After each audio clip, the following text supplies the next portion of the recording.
Kisah nyata ini diangkat dan difilmkan sesuai dengan cerita aslinya.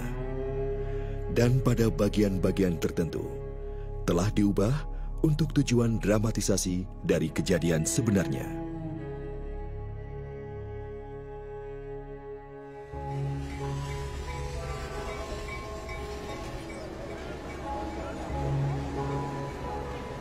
Hidup itu layaknya sebuah perjalanan, di mana ada banyak sekali perhentian di sepanjang jalan itu.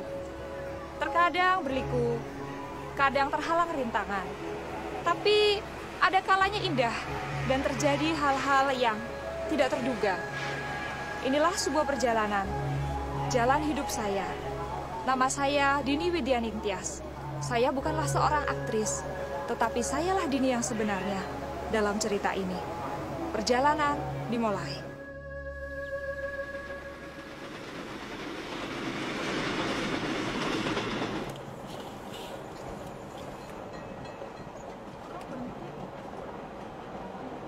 Saya dalam perjalanan bisnis naik kereta ekspres Jakarta-Jogja saat kereta tiba-tiba berhenti.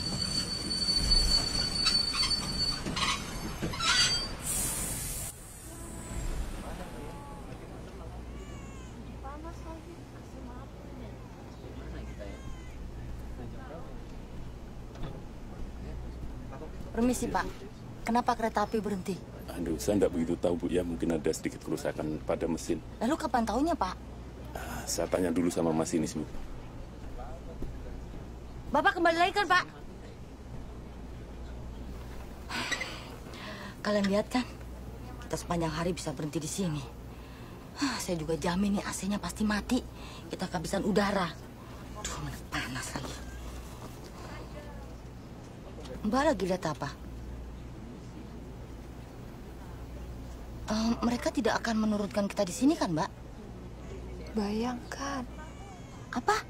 Membayangkan apa? Saya dibesarkan di tempat ini. Oh, jadi Mbak tahu kita berada di mana sekarang ini? Gombong. Gombong? Aduh, saya dijemput adik saya di Jogja. Jam berapa ya sampai sana? Aduh, mana sih konduktor itu? Kok nggak balik, Pak?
Keluarga Tejo Kurniawan. Ibu Tejo Kurniawan. Saya Ibu Tejo Kurniawan.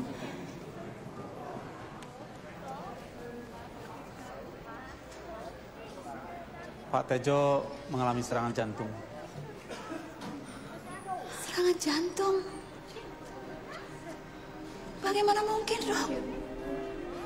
Memang dalam laporan UGD yang disampaikan kepada kami, Kami tidak dapat memahami apa yang terjadi. Beberapa saat yang lalu, Bapak terlihat sehat-sehat saja. Kemudian sakit karena diare dan muntah-muntah. Beberapa jam setelah dibawa ke rumah sakit, Bapak alami serangan jantung, lalu meninggal. Bapak meninggal begitu saja. Saya merasa disambar petir. Apa yang kami bisa sudah kami lakukan untuk menolong Pak Tejo.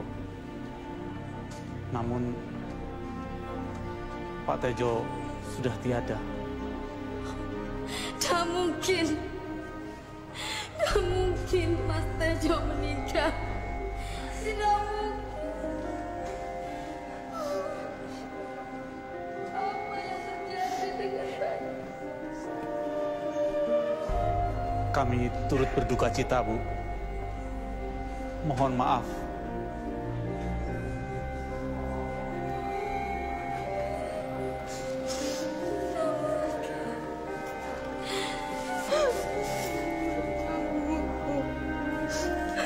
Aku tidak bisa menerima keadaan.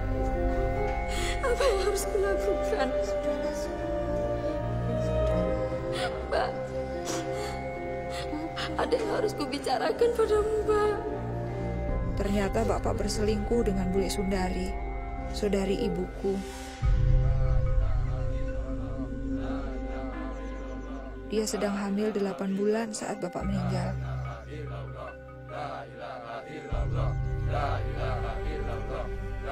Tidak hanya itu, ibu saya juga sedang hamil saat itu. Saya tidak tahu harus berbuat apa atau kemana saya harus berpaling. Selama ini saya menganggap Bapak seorang pahlawan. Allahu Akbar, Allahu Akbar, Allahu Akbar, Allahu Akbar. Kini saya merasa dikhianati. Assalamualaikum warahmatullahi wabarakatuh. Silakan Pak. Saya cemas tentang bagaimana hidup keluarga kami jadinya. Bapak-bapak, ibu-ibu, Assalamualaikum warahmatullahi wabarakatuh. Saya berumur 12 tahun, anak tertua. Dan sekarang ibu saya sedang mengandung lagi. Kepada bapak-bapak, ibu-ibu, dan ibu tidak bekerja. Bagaimana kami bisa bertahan hidup? Saya mohon dan saya harap kepada bapak-bapak dan ibu-ibu untuk memaafkan dia. Saya yang akan bertanggung jawab. Amin. Wassalamualaikum warahmatullahi wabarakatuh.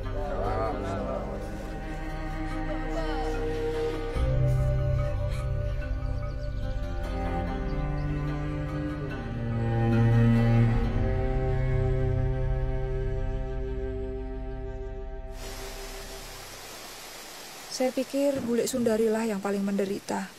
Meskipun saat itu saya tidak berpikir begitu. Karena perselingkuhannya dengan bapak saya, kehamilannya adalah aib. Karena itu dia pergi meninggalkan Gombong dan tidak tahu pergi kemana. Meski begitu, aku sudah menasihati Wulandari. Terus gimana Mbak Yu? Sebenarnya aku katakan bahwa aborsi akan menjadi salah satu jalan untuk mengatasi semua permasalahannya. Kita kan harus berpikir secara realistis, toh? Udah dengar belum Mbak Yu? Apa? Mas Tejo itu loh, punya garwo simpenan. Istri simpenan? Iya. Yang di Kota Kembang, penjahit itu loh. Dari mana sampean tahu? Atin Sanjaya, sepupunya yang kemarin datang ke sini. Sepupu yang mana, Mbak Yang Yu? itu loh yang sempat nikah sama supir taksi. Sebentar. Aku dengar ya bisnis peternakan ayam tarung Masku itu laku dijual dengan harga bagus. Iya kan? Tentu saja istrinya punya uang banyak tuh. Belum lagi soal studio fotonya itu. Itu. Kok nggak pernah tahu? Tejo Masmu itu taunya juga juru foto ulung toh. Mbak, Masku itu Tejo itu banyak kaliannya, banyak nih. Banyak. Terutama soal wanita kan? Oh, siapa yang nggak kenal sama Tejo Kurniawan? Wah, di setiap tempat dia bisa menaklukkan wanita itu. Ya, kita lihat saja nanti bagaimana nasib keluarga itu. Tapi yang saya paling sedihkan adalah Sundari. Bagaimana dengan nasib Sundari, ya kan? Aku tahu itu. Paling juga nanti dia datang ke rumahmu mengetuk pintu dan minta pertolonganmu. Habis kepada siapa lagi dia mau minta pertolongan? Masa sama aku kan ya nggak mungkin. Iya. Saya pikir juga begitu. Dia pasti akan datang ke rumahku. Tapi kalau dia ketemu dengan istriku, aku tidak bisa berbuat apa-apa.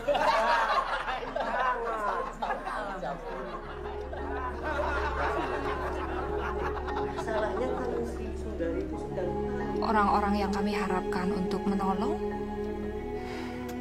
malah mengatakan hal-hal yang menyakitkan hati. Saya nggak tahu waktu itu harus berbuat apa. Saya pikir hanya Tuhan yang bisa menolong kami. Kamu kan masih kecil, Mbak, waktu itu. Ya, saya tidak pernah ke lapangan itu lagi. Sampai akhirnya uang pensiun Bapak cair, kami pindah ke Semarang. Ibu buka toko kecil di rumah baru kami untuk memenuhi kebutuhan hidup. Namun itu benar-benar sebuah perjuangan. Sampai akhirnya ibu memutuskan menyerahkan 2 adik perempuan dan 1 adik laki-lakiku diadopsi oleh orang lain.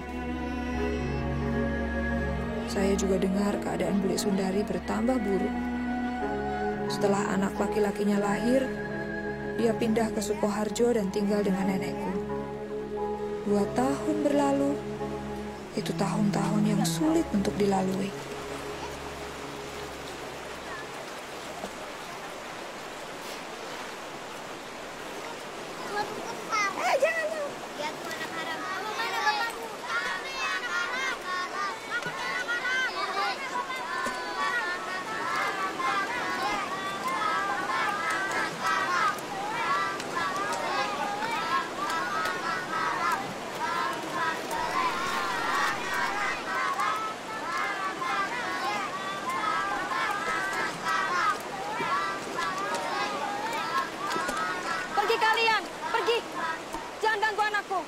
Pergi kalian. Kenapa kalian diam saja? Itu kan anak-anak kalian. Jadi begitu cara kalian mendidik dan membesarkan anak-anak kalian. Anak kalian yang haram, bukan anakku. Hei, nggak ada yang nyuruh kamu bawa masalahmu ke sini, tahu? Maksudmu, kamu mau mendidik kami? Bagaimana kami harus mendidik anak-anak kami? Hah? Lalu siapa yang mendidik kamu supaya kamu tidur dengan setiap laki-laki yang kamu temui? Paling tidak, aku menunggu sampai menikah untuk punya anak. Nggak seperti kamu. Nggak jelas siapa bapak anakmu.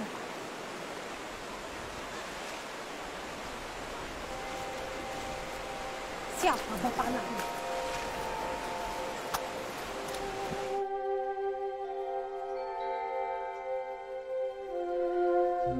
Tidak ada tempat lain lagi buat Bulik Sundari dan Bambang.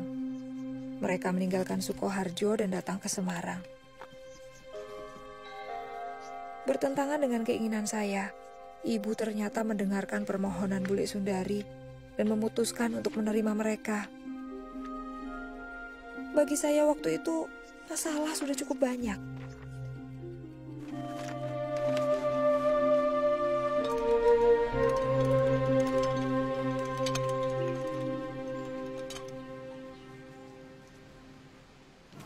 Aku tolong ambilin jemuran ya, Nar. Pergi sana. Ngapain di sini? Aku bilang pergi. Kamu tahu enggak? Tuh benci sama kamu.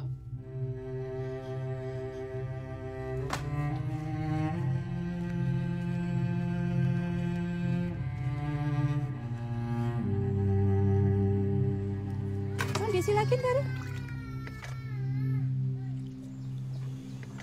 Sudahlah, nggak usah khawatir. Kan ada Dini yang jaga.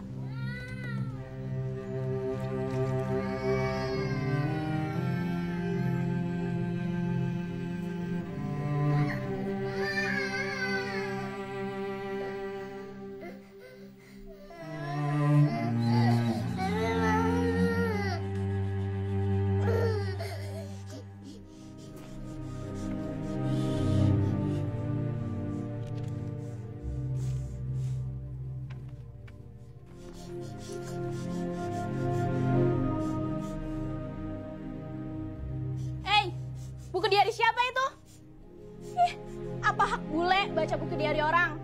Bos ini nggak? Bos ini.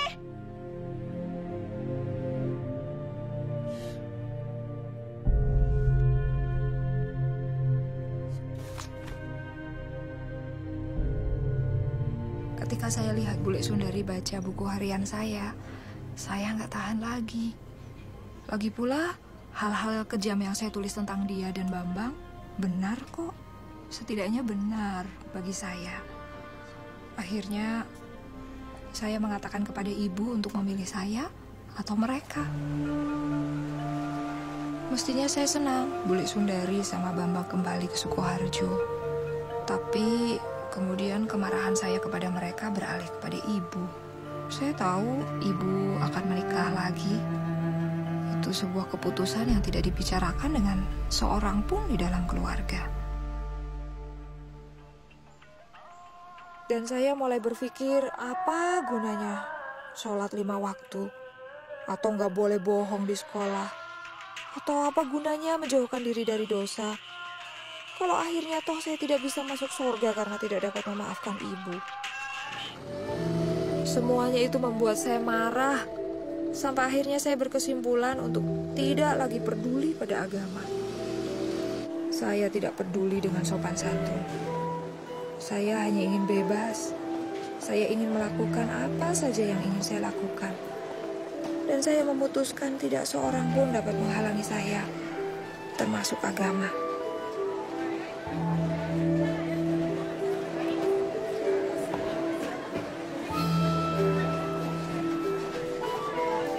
Saya mulai melanggar setiap peraturan yang ada. Waktu itu saya kelas 1 SMA. Saya melakukan apa saja yang saya mau. Tapi kemudian saya melihat hal-hal yang mengejutkan. Saya melihat seorang teman saya merangkak begitu rupa di atas lantai. Dia alami pendarahan karena keguguran. Atau teman saya lainnya yang dipenjara karena ia tertangkap basah mencuri. Dan saya mulai bertanya pada diri saya sendiri, apa kehidupan seperti ini yang saya inginkan? Hidup yang diatur oleh agama tidak membuat saya bahagia. Tapi hidup bebas tanpa aturan agama juga bukan hidup yang saya inginkan.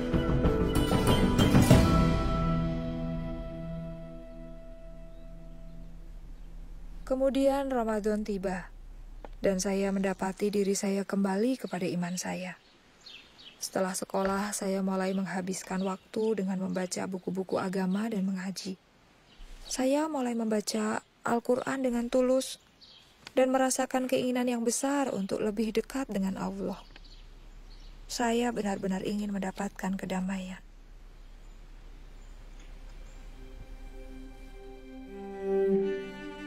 Saya mulai mempersiapkan diri untuk sholat tahajud. Saya ingin menanyakan banyak hal kepada Tuhan.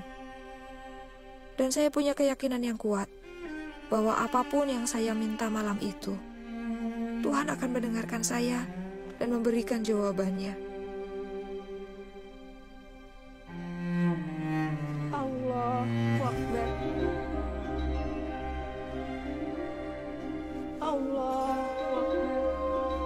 Lalu saya tahajud menurut ayat-ayat tertentu yang saya sudah hafalkan. Rahmatullah. Assalamualaikum warahmatullah. Saya benar-benar hancur hati dan menangis kepada Tuhan. Ya Allah, dari hati saya yang paling dalam, saya ingin menyenangkan Kau lebih dari apapun. Tunjukkanlah saya jalan, maka saya akan mengikuti Engkau manapun Kau pimpin. Tapi jika Engkau tidak menunjukkan jalan mana yang harus saya tempuh malam ini juga, jangan salahkan saya. Jangan salahkan saya, karena saya memilih jalan saya sendiri. Namun, jika Engkau menunjukkan siapa dirimu dan apa yang Kau inginkan dari diri saya, maka saya akan mengikutimu kemanapun Kau membawa saya.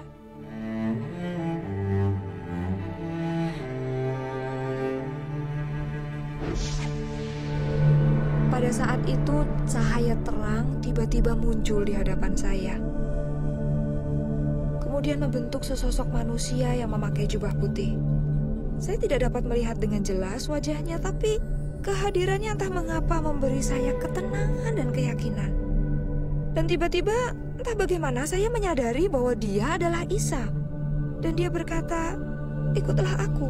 Dini, ikutlah aku. Saya bingung karena saya pikir, Tuhan, saya ini kan orang Islam, bagaimana mungkin saya mengikuti Engkau? Kau adalah orang yang dipanggil Tuhan oleh orang-orang Kristen. Tuhannya orang murtad, yang tidak mengenal Allah. Dan ia menunggu saya untuk datang kepadanya.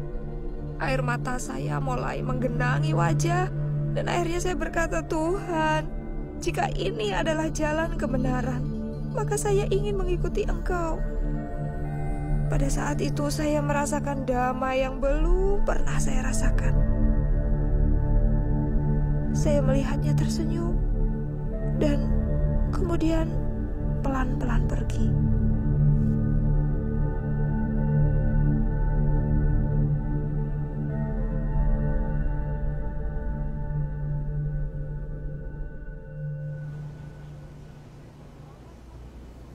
Saya harap saya nggak menyinggung perasaan Mbak. Apapun yang terjadi, pasti sangat mempengaruhi kehidupan Mbak. Saya tidak akan pernah sama lagi. Saya benar-benar berubah sejak hari itu. Saya mengerti. Lalu apa kelanjutannya, Mbak? Saya mulai mencari orang Kristen.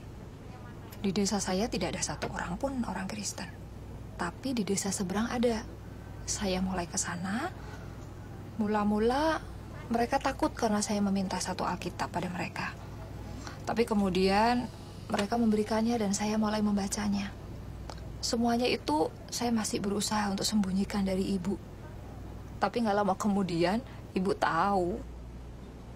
Serang ibu pasti tahu apa yang terjadi, Mbak. Lalu apa kelanjutannya? Ya, ibu minta saya berubah. Dia menangis. Dia merasa gagal sebagai seorang ibu. Dia pikir saya masih marah dengan pernikahannya. Dan dia pikir saya masih balas dendam. Dan anggota keluarga yang lain?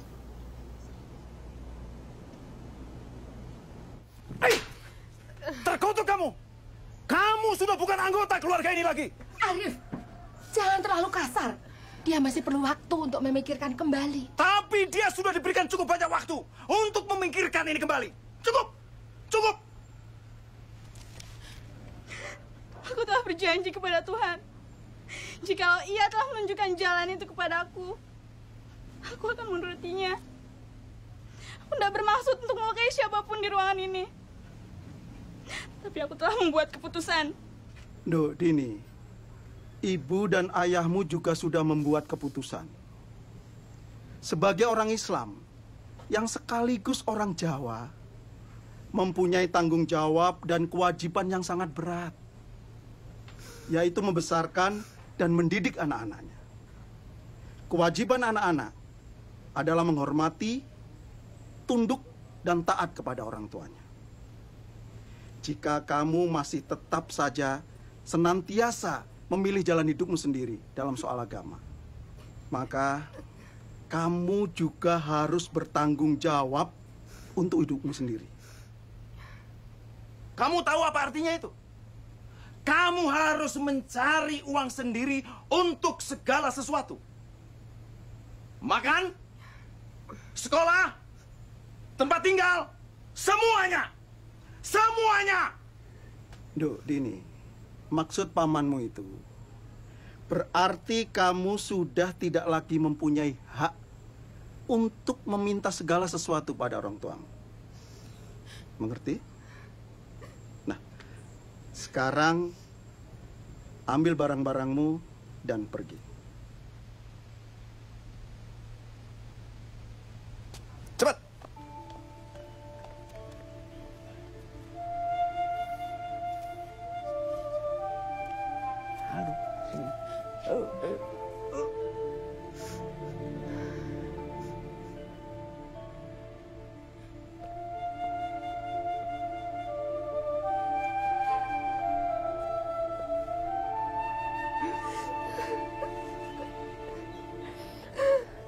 Saya tidak tahu dari mana kekuatan itu datang. Tapi saya pergi dari rumah dan pindah ke kota lain, yaitu Solo. Saya berumur 16 tahun saat itu. Saya kontrak sebuah kamar di sebuah rumah kos dan melanjutkan pendidikan untuk menjadi pekerja sosial. Saya sudah menyelesaikan tahun pertama di kota Semarang. Orang di bagian administrasi sekolah di Solo menerima saya sebagai siswa pindahan tanpa banyak pertanyaan.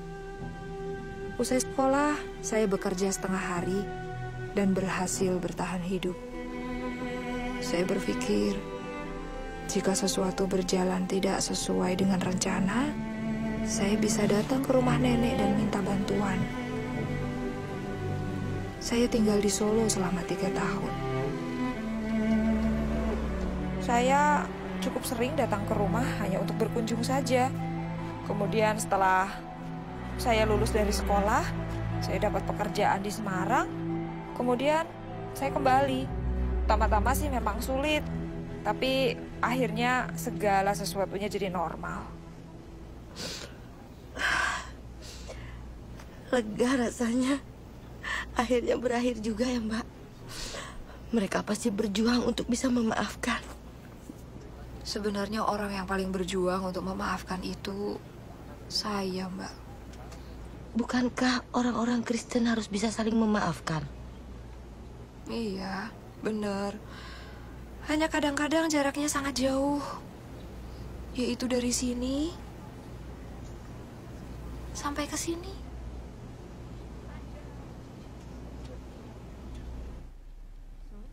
Ayo masuk, silakan duduk. Nggak usah repot-repot, Mbak.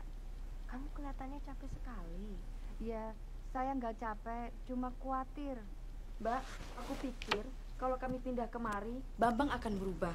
Kalau sekarang coba Mbak lihat, kerjanya cuma duduk melamun di kamarnya atau cuma jalan-jalan saja. Itu tidak baik loh buat anak muda seperti dia. Bambang itu perlu kerjaan. Iya, aku ngerti, Mbak. Tapi mau bagaimana lagi? Bambang cuma lulusan SMP. Nggak bisa dagang, nggak bisa apa-apa. Aku yakin keadaan akan menjadi lebih baik.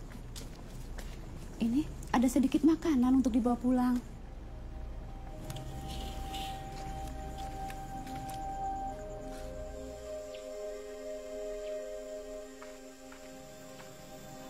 Assalamualaikum.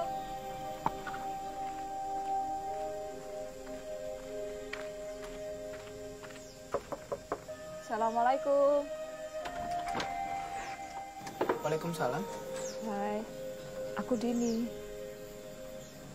Mbak Dini? Iya, aku Dini. Ibumu ada di rumah? Ada.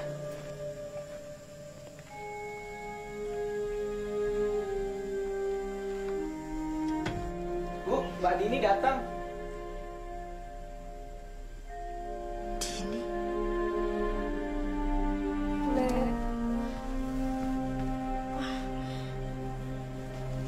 Silakan duduk.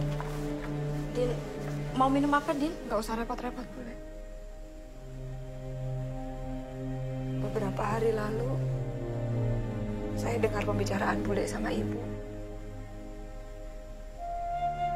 Saya nggak tahan.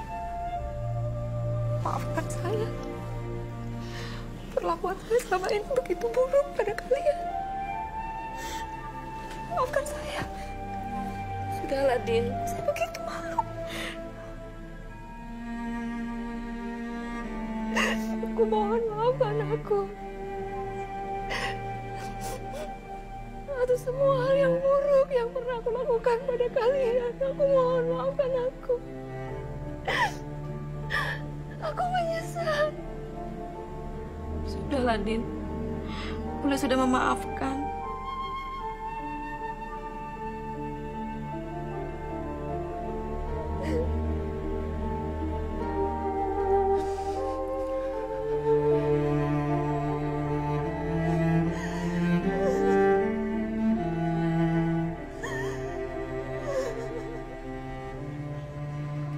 Saya mengajak Bambang ke Jakarta. Ketika kami mulai mapan, saya memberinya uang untuk berjualan sepatu di pasar. 3 bulan kemudian, dia mulai mendapat untung dan tidak membutuhkan uang dari saya lagi. Di mana dia sekarang? Dia di Jakarta. Dia baik-baik. Saya selalu menangis kalau mendengar cerita yang akhirnya bahagia. Tapi itu belum akhir cerita. Lalu apa? Apa ada yang lebih baik? Ya, karena ternyata masih ada 1 orang lagi yang saya belum maafkan. Pamanmu yang menampar kamu. Kalau ada saya, dia nggak bisa menampar kamu, Mbak. Bukan dia. Yang saya harus maafkan adalah bapak saya. Bapakmu? Kan katanya sudah meninggal waktu Mbak masih kecil. Iya. Yang meninggal dan meninggalkan saya dalam banyak kebingungan. Yang meninggalkan saya dengan banyak kepahitan. Yang mengharuskan saya cari jalan keluar sendiri. Dan sekarang Mbak sudah memaafkannya. Kapan hal itu terjadi? Baru saja.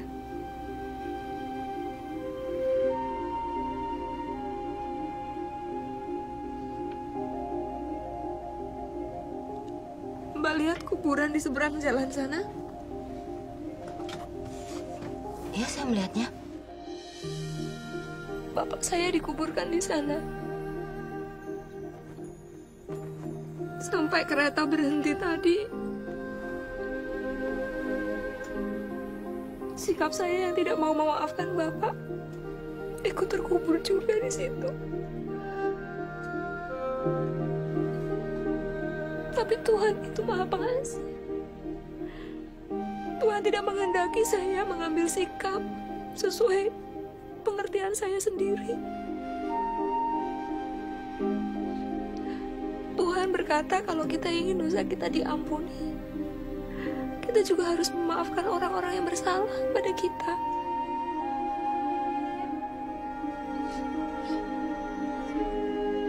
Saat saya bercerita ini, saya ingat betapa sebenarnya saya sangat mencintai bapak saya. Dan bapak juga mencintai saya. Kami punya masa-masa yang indah. Masa-masa yang manis untuk diingat. Sepertinya kereta ini berhenti hanya untuk kamu, Mbak. Saya juga berpikir begitu. Sepertinya Mbak seakan-akan sangat mengenal Tuhan. Dan seolah-olah Tuhan itu sahabat Mbak. Tuhan berkata agar aku mengikut Dia. Saya nggak selalu tahu kemana Tuhan membawa saya. Tapi saya tahu satu hal. Dia bisa dipercaya untuk membawa saya kemanapun saya harus pergi.